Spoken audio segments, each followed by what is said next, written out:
Welcome back. I'm Dan Morfitt, and this is the final part of the last daily rundown of your week. Time now to look at some of the more unusual stories that have been making the news with Wendy and Rob. Now, I haven't seen any of these myself, so if I don't know what's going to happen, what tricks and treats producer Emmy might have put in there. Right, here we go. We've heard about fan disorder from the Russian and England fans at Euro 2016.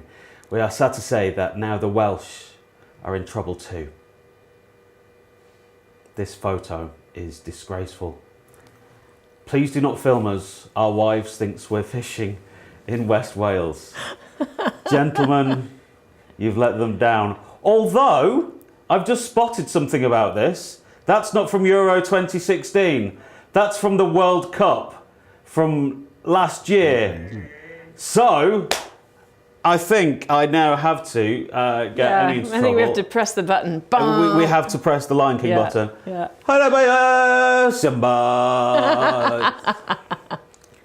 I'm going to have words with producer Emmy about that. When in doubt, change the subject. When in doubt, change the subject, yeah. Look, let's look at our second story. I can't believe that was from the Rugby World Cup. Emmy, we're having words. Right, our second story is this. An incredibly polite grandmother has captured the heart of the internet after her grandson shared her adorable interaction with Google. The pensioner from Wigan had very politely asked the search engine a question, even adding a please and a thank you at the beginning and at the end. This is because she thought a human being was doing the searching at the other end. This is cute, isn't it? It's lovely. Are you going to change the way you Google now rather than just go, tell me?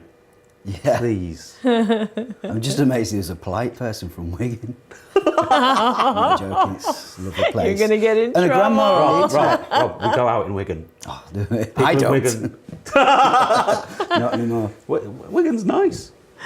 It's Ormskirk you need to worry about. Ormskirk.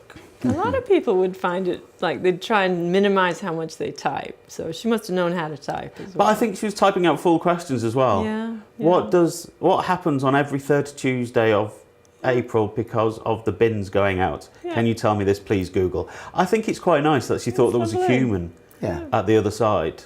Yeah. How many times a day do you do a Google search? Excuse me? How many times a day do you do a Google search? Okay. Quite a lot, actually. I do about 10 a day. How about you? Yeah. Wow. Lots. Where Few in have the we day, come lots to? in the Because evening. apparently now we can't remember anything. Yeah, because we're not but used to remembering. We You just can't do that. Google. You're a teacher. You are the font of all knowledge. That's where we get the knowledge. So do you use your mobile in class? No, but we do. I mean, I teach design technology, and on YouTube, for example, there's loads of great short films showing manufacturing processes and construction techniques, which it's hard to explain. It's very boring to explain or read in a book, but you can, show it using search. Hang on, I'm a very old man. You said design and technology, a DT teacher. Does that basically mean you're a woodwork teacher? Yeah. Yeah. Woodwork. Yeah. You're basically that one who wore the tracksuit in Grange Hill. But had a beard how as do you well. show them the videos? Do you have it on the screen on the wall? And Yeah, we pick have what they can the watch? screen. We've just been preparing for the exams. You have a screen on a wall. A screen on the wall. I in never had that D&T. at school. Yeah. Yeah. No blackboards. They're not black and white. Wow. Whiteboards, interactive. White screens. Whiteboards. We interact. Say please and thank I you. got a small thrill when we had the overhead projector out. Because you could draw around your hand. We still have one. We still have an overhead projector. So, will you now teach the kids to use Google or Bing or other search engines that are available but nobody really uses? Yeah. To say please and thank you on them. Yeah. It should be in their nature, shouldn't it? Yeah. Maybe that's what's changed. Maybe this old lady's used to, always saying please and thank you. She should, but now young people don't, and because you don't need to, because the questions you ask, you're asking a computer and there's no one there, so they're not used to interacting with people. Yeah, do but have this the lovely kids know the image. difference between dealing with a algorithm. computer and dealing with a human. They do know. I do have a lovely image of this woman with her Uncle Joe's mint balls at the computer, clicking away on Tinternet. Oh, it's lovely. Yep. Right, let's look at our next story now. It does not involve a bear. We're not using the bear anymore. It's No too more cute. bears. In a world where all of our favourite brands are trying to win us over with social media, companies are trying to find more ways to come across as quite attractive. One of these methods is by having, I'm going to do this, banter with competitors, but it only really pays off if it works. And the following pays off brilliantly. Iceland and Portugal's surprising draw at Euro 2016. This happened afterwards. Iceland Foods said to Nando's, unlucky lads. And Nando's said, actually, no, we're not Portuguese, we're South African. Oh no. Poor researchers go to Iceland. Ah, bless. But the best thing about that is Iceland drew. Do you know about this result? Iceland drew 1-1 with Cristiano Ronaldo, and then he had a hissy fit and wouldn't swap any of his shirts. When did Iceland I didn't know stop? about that. Yeah, he didn't swap shirts. Okay. He didn't believe in it. Okay. When did Iceland stop being B-Jams? B-Jams? Yeah. Am I the only one that knows this? What do you mean? Iceland used to be also known as B-Jams, but nobody knows. It's gone over everybody's heads. If in doubt, get the bear out. B-Jams! I can say B-Jams. Don't you remember B-Jams? No. God, I'm like a bad Peter What is Kay it? tribute act at the moment. Don't you remember B-Jams? Iceland? Prawn ring? No, it was another name, and I think they just merged. Right, let's look. The shop was called B-Jams? The shop was called B-Jams. Where are you from? Hull. Ah. Yeah. Yeah. I shop in Iceland. What, the country or the shop? Shop? Okay. I don't know if you might pop down to Reykjavik now and again for odds and sods. When you're ordering on the internet, please. Some frozen. Please send Prawn things rings. from that volcano. Thank you. You're not from Wigan, Wendy, and you're not old, so it's fine. Right, let's look at our next story. Russian media outlets are reporting that a robot escaped from a lab in Perm. It wandered onto the streets, causing a traffic jam. Its creators say they're teaching it about moving independently, but the robot actually went beyond that and made a mad dash for freedom when an engineer forgot to shut a gate. This could be the first sign of an impending robotic revolt. Or is it a media stunt? Let's see this madcap robot escaping from his masters. Oh my God, that's quite cute. Oh, it's a stunt. Oh, don't be so cynical. I'm sorry.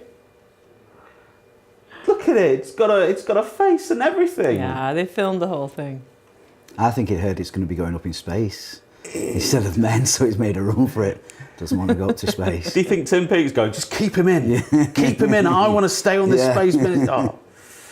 So you think it's a big cynical stunt? Well, the reason I say that is they've made the robot kind of nice and svelte and smooth on the outside, so they spent quite a lot of time making it a beautiful object. But really, to test a robot, all you need is the body, just like a tripod. You just need the basics for movement. So Are you saying they've made a sexy robot? It looked pretty sexy to me. Yeah, I like You thought that robots, robot by was the way. sexy? Yes. I told you. If you had the opportunity to take that robot to the lakes, to the youth hostel, and if you had a room for 4, maybe would you go for a room for 2 because you could have had a lot of fun with that robot? I think that there's a slight problem there. The robot kind of needs a smooth place to walk, but the Lake District's not smooth. He's not talking about walking. Is he not? He wants the robot to get horizontal? I'm- That's a weird thought. I'm sure that's not what they've made it for. you never know. Yeah, they'll have made it to do my little tasks around the house. Let's move on to our last story. And finally, a suspected drugs dealer facing trial in France tried to pay his €500,000 bail in cash, but he ended up back in bars after prosecutors objected to a payment of 1,000 banknotes because they smelled a bit weird. Is that the story? Is that the entire story? A drug dealer tries to pay his bail, but are we talking in euphemisms here where the money smelt funny? Funny money smelling. No. Cheers, Emmy. No, we're in France. Only in France, right? So the guy's saying, "Oh, I do not accept. This is not good enough. It has to be perfect, the smell of the money." The judge. He's a real thing, isn't it? I never accept French smelling- money. Well, yeah, You don't smelling accept money, smelling no. money. Oh No. my God. Can I just ask, what part of Indiana are you from again? Because that French accent was par excellence. Je parle un peu français. Un peu. I'm from Bloomington. Bloomington, Indiana. Bloomington, Indiana. Thank you, yes. And that accent was pure ratatouille. It was absolutely beautiful. So, funny money, do you think this might have just smelled of cheese? Because that would have been a better story than It depends where he was carrying the money, I suppose. If it was, Oh, it might be a different type of cheese. So, Oh, I don't know where he was. It's a lot of money, isn't it, to be carrying about if we want, on one's person. it smelled like glue, apparently. Wow, I've been told in my ear that the funny money smelled of glue. Well, I think it should be laundered. And on that, it's time to wrap up for the Daily Rundown for the week. Another week. Thanks to my guests this evening, Wendy Olsen, thank you so much. You're welcome. Rob Mitchell, thank you for a fine debut. Thank you. I'm Dan Morfitt, and from everybody here, producer Emmy, director Adam, and everybody round in the office. Bye for now, have a great weekend, and Fiona Fox will be back on the bunker on Monday.